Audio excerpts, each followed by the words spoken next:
walk out the door. But one thing that you gotta remember is one monkey don't stop no show. This train gon' keep on rolling. If you want to know what this one is about, go to the last one, the previous video, the end of the previous video. Then Zophar the Namathite replied, "Are all these words to go unanswered? Is this talker to be vindicated? Will your idle talk reduce others to silence? Will no one rebuke you when you mock? You say to God, my beliefs are flawless and I am pure in your sight. Oh, how I wish that God would speak, that he would open his lips against you and disclose to you the secrets of wisdom. For true wisdom has two sides. Know this, God has even forgotten some of your sin.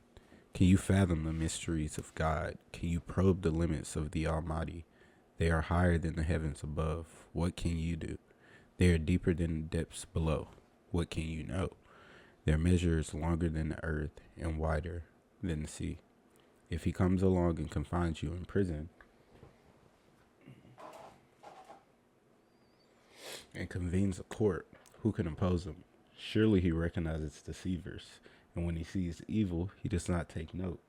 But the witless can no more become wise than a donkey's colt can be born human. Yet if you devote your heart to him and stretch out your hands to him, if you put away the sin that is in your hand, or where are we at?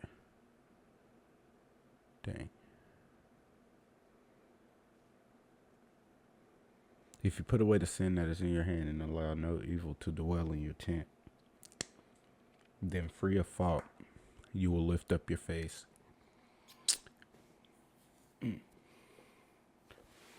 You will stand firm and without fear.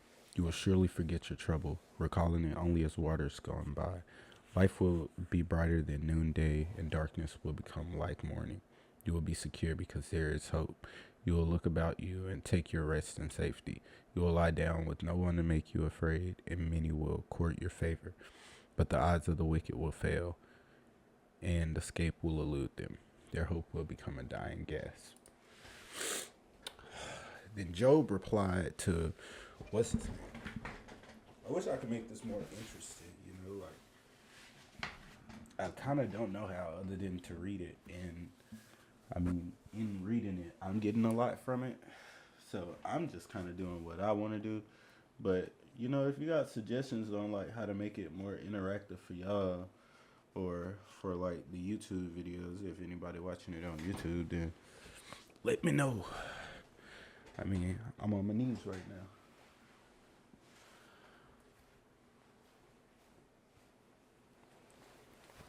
Just to have some type of difference, Now I'm on my knees reading. All right. Because, why not? So then Job replied, Doubtless you're the only people who matter, and wisdom will die with you. But I have a mind as well as you, and I am not inferior to you. Who does not know all of these things? I have become a laughingstock to my friends, though I called on God and he answered, a mere laughingstock, though righteous and blameless. Those who are at ease have contempt for misfortune, as the fate of those whose feet are slipping. The tents of marauders are undisturbed, and those who provoke God are secure. Those God has in his hands. But ask the animals, they will teach you, or the birds in the sky, they will teach you, or speak to the earth, and it will teach you, or let the fish in the sea inform you. Which of all these does not know that the hand of the Lord has done this? In his hand is the life of every creature and the breath of all mankind. Does not ear test words as the tongue tastes food? Is not wisdom found among the aged? Does not long life bring understanding?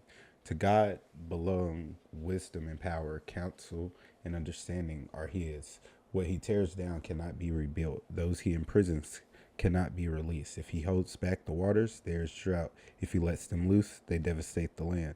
To him belongs strength and insight. Both deceived and deceiver are his. He leads rulers away, stripped and makes full of judges. He takes off shackles put on by kings and ties a loin cloth around their waists. He leads priests away, stripped, and overthrows official long established. He silences the lips of trusted advisors and takes away the discernment of elders. He pours contempt on nobles and disarms the mighty. He reveals the deep things of darkness and brings utter darkness into the light. He makes nations great and destroys them. He enlarges nations and disperses them. He deprives his leaders of their... Oh, we went too fast. Jesus Christ. Where were we? He deprives the leaders of the earth of their reason. He makes them wander in a trackless waste. They grope in darkness with no light. He makes them stagger like drunkards. Damn, he's shitting on God. Like, come on, Job. I'm hoping for you to get your wife and all your kids back. You talking like this, it don't sound like you gonna get your wife and your kids back, bro. God gonna say fuck no, or excuse me, but like, you gonna say not happening. Job 13. My eyes have seen all this. My ears have heard and understood it. What you know, I also know. I am not inferior to you, but I desire to speak to the Almighty and to argue my case with God. You, however, smear me with lies. You are worthless. You are worthless physicians, all of you. If only you would be altogether silent. For you, that would be wisdom. Hear now my argument. Listen to the pleas of my lips. Will you speak wickedly on God's behalf? Will you speak deceitfully for him? Will you show him partiality? Will you argue the case for God? Would it turn out well if he examined you? Could you deceive him as you might deceive a mortal? He would surely call you to account if you secretly showed partiality. Would not his splendor terrify you? Would not the dread of him fall on you? Your maxims are proverbs of ashes. Your defenses are defenses of clay. Keep silent and let me speak. Then let come to me what may. Why do I put myself in jeopardy and take my life in my hands? Though he slay me, yet will I hope in him. I surely defend my ways to his face. Indeed, this will turn out for my deliverance, for no godless person would dare come before him. Listen carefully to what I say. Let my words ring in your ears. Now that I have prepared my case, I know I will be vindicated. Can anyone bring charges against me? If so, I will be silent and die. Only grant me these two things, God, and then I will not hide from you. Withdraw your hand far from me and stop frightening me with your terrors. Then summon me and I will answer, or let me speak and you will reply to me. How many wrongs and sins have I committed? Show me my offense and my sin. Why do you hide your face and consider me your enemy? Will you torment a wind-blown leaf? Will you chase after dry chaff, whatever?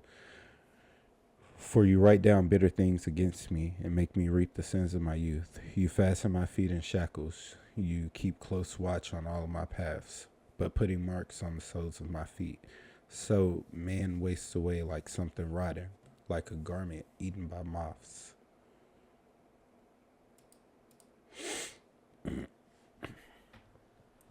Mortals born of woman are a few days and full of trouble. They spring up like flowers and wither away, like fleeting shadows. They do not endure. Do you fix your eye on them? Will you bring them before you for judgment? Who can bring what is pure from the impure? No one. A person's days are determined. You have decreed the number of his months and have set limits he cannot exceed. So look away from him and let him alone till he has put in his time like a hired laborer. At least there is hope for a tree. If it is cut down, it will sprout again, and its new shoots will not fail. Its roots may grow old in the ground, and its stump die in the soil. Yet at the scent of water it will bud and put forth shoots like a plant. But a man dies and is laid low. He breathes his last and is no more. As the water of the lake dries up, or a riverbed becomes parched and dry, so he lies down and does not rise, till the heavens are no more. People will not awake or be roused from their sleep. If only you would hide me in in the grave and conceal me till your anger has passed. If only you would set a time and then remember me. If someone dies, will they live again? All the days of my hard service, I will wait for my renewal to come. You will call and I will answer you. You will long for the creature your hands have made. Surely then you will count my steps, but not keep track of my sin. My offenses will be sealed up in a bag. You will cover over my sin. But as a mountain erodes and crumbles, and as rock is moved from its place, as water wears away stone, and torrents wash away the soil, so you destroy a person's hope. You overpower them once for all, and they are gone. You change their countenance. That's a weird word. You change their countenance and send them away. If their children are honored, they do not know it. If their offspring are brought low, they do not see it. They feel but the pain of their own bodies and mourn only for themselves. Eliphaz. We looked this word up earlier in the thing. I gotta find those clips and post them to YouTube, bro. We got a lot of posting to do. A lot. I wish I had like an everyday editor. As soon as I post these streams, they take it, edit that shit, and push it on the internet, bro. That'd be P. Eliphaz. Then Eliphaz the Temanite replied, would a wise person answer with empty notions or fill their belly with the hot east wind?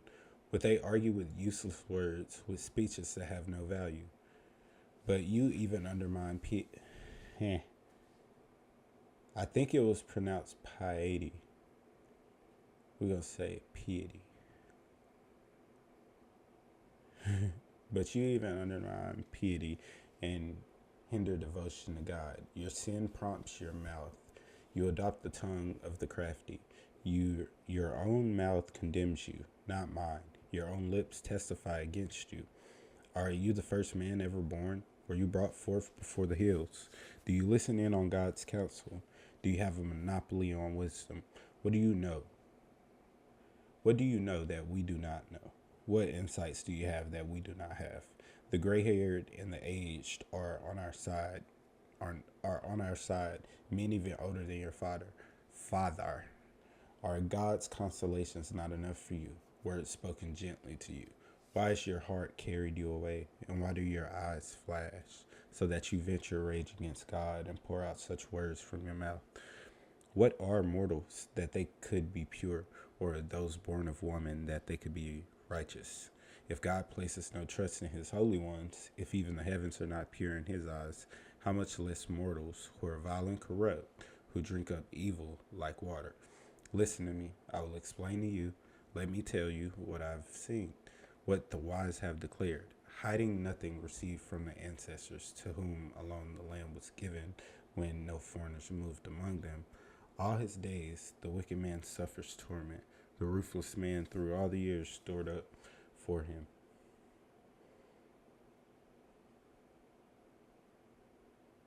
Terrifying sounds fill his ears. When all seems well, marauders attack him. He despairs of escape in the realm of darkness. He is marked for the sword, and he wanders about for food like a vulture. He knows the day of darkness is at hand. Distress and anguish fill him with terror. Troubles overwhelm him like a king poised to attack, because he shakes his fist at God and vaunts himself against the Almighty, defiantly charging against him with a thick, strong shield. Though his face is covered with fat and his waist bulges with flesh, he will inhabit ruined towns and houses where no one lives, houses crumbling to rubble. He will no longer be rich, and his health will not endure, nor will his possessions spread over the land. He will not escape the darkness. A flame will wither his shoots, and the breath of God's mouth will carry him away.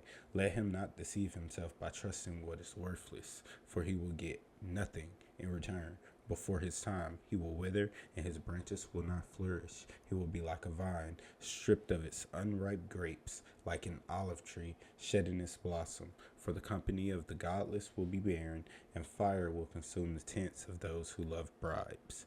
They conceive trouble and give birth to evil. Their womb fashions deceit. It should be a lot. Job. Then Job replied, I have heard many things like these. You're, you are miserable comforters, all of you, where your long-winded speeches never end.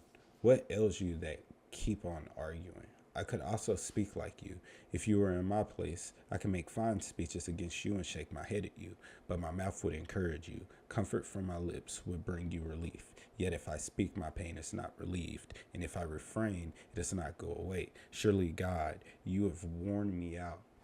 You have devastated my entire household. You have shriveled me up, and it has become a witness. My gauntness rises up and testifies against me. God assails me and tears me in his anger and gnashes his teeth at me. My opponent fastens on me his piercing eyes. People open their mouths to jeer at me. They strike my cheek in scorn and unite together against me. God has turned me over to the ungodly and thrown me into the clutches of the wicked. All was well with me, but he shattered me. He seized by the neck and crushed me. He has made me his target. His archers surround me. Without pity, he pierces my kidney and spills my gall on the ground. Again and again, he bursts upon me. He rushes at me like a warrior. I have sewed sackcloth over my skin and buried my brow in the dust. My face is red with weeping dark shadows ring my eyes. My face is red with weeping dark shadows ring my eyes. Yet my hands have been free of violence, and my prayer is pure. Earth, do not cover my blood. May my cry never be laid to rest. Even now, my witness is in heaven. My advocate is on high. My intercessors is my friend. As my eyes pour out tears to God on behalf of a man, he pleads with God as one pleads for a friend. Only a few years will pass before I take the path of no return. All right. Delete. There we go. That's what we're going to start at on the next stream. I hope y'all have a Hall of Fame quick draw. He couldn't even grab his bleed.